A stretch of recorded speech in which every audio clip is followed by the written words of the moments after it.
तुम्ही बहुल्यावर उभं राहिला. पहिलं बहुलं होतं. बहुलं कशात होतं?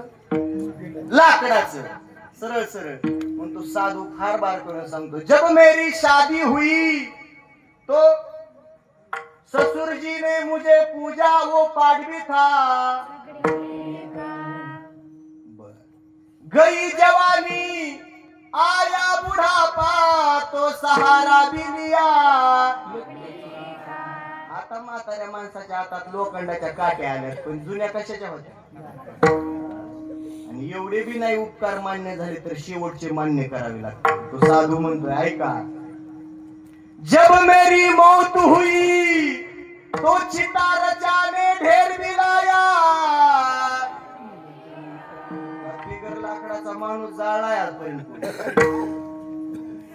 जन्मल्यापासून मरेपर्यंत या जीवावरती वृक्ष लाकूड उपकारी म्हणून चौथी उपकारी या जीवावरती लाकडाची. विठ्ठल